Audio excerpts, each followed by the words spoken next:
The 10 best new games of E3 2015. We couldn't include Fallout 4, Battlefront, NFS, and Just Cause 3 because they were announced prior to the conference.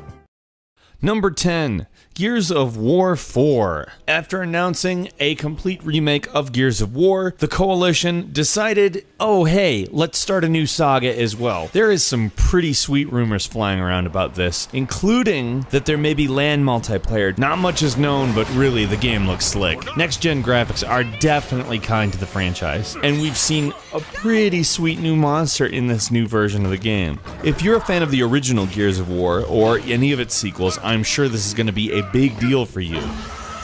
Number 9.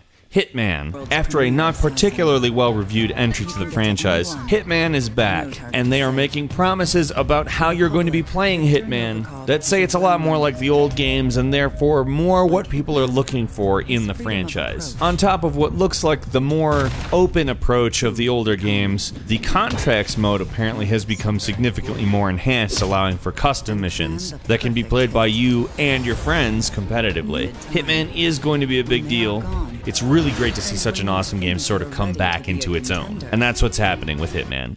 Number 8, Dreams. Dreams is a sort of different animal altogether than what we're used to as games. It's kind of like a Mario paint that dropped Mario and became everything that anyone could ever use to create interactive art. It's hard to explain, but really, you should give the video a look.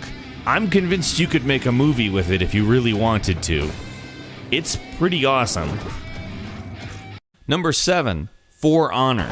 For Honor kind of reminds me of Dynasty Heroes, but more of a medieval rather than Japanese or franchise-oriented setting. It's a big fight, however, your team is a lot bigger than in Dynasty Heroes. It kind of looks arcadey, but maybe a little bit more detailed than just that. The combat does look a little bit more deliberate than Dynasty Heroes, but on the other hand, it really also looks like it's kind of a refined take on the idea. Number 6, Tom Clancy's Ghost Recon Wildlands. The latest entry in the tactical shooter franchise, the game abandons the futuristic setting of Advanced Warfighter and Future Soldier, instead being set in present time, more similar to Tom Clancy's original Ghost Recon. It will be the first in the series to feature an open world, with side missions and AI that apparently actually has an agenda of its own.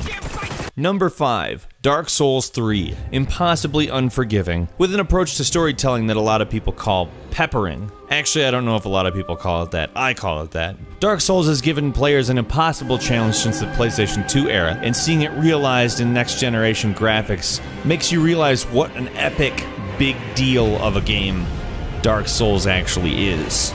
But with the success of Bloodborne, how could From Studios honestly resist this? Number 4, Horizon Zero. Horizon Zero is a game that shockingly takes place quite a while after the apocalypse. Robots are kind of like animals and sort of what has taken over the world, while people have reverted to a more tribal state. It's kind of like Turok Dinosaur Hunter in third person with robots, and there's nothing about that that doesn't sound utterly fantastic. I want. Number 3, Shenmue 3.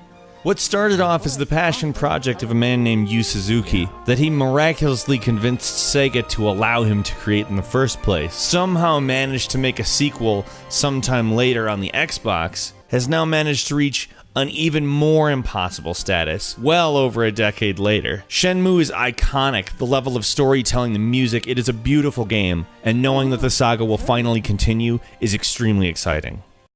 Number 2, Dishonored 2. Dishonored out-Bioshocked Bioshock, and now it looks like it's about to out-Dishonor itself. The scale of what was shown in the Dishonored 2 trailer is massive. You get to play as Emily Caldwell now, which is frankly probably the best development of the whole thing. Dishonored's gameplay is awesome, and they did such a great job making you care about the characters the first time around. I can't wait to catch up with them. Number 1, the Final Fantasy VII Remake. If you didn't go nuts when you saw this, you have no idea what hype is.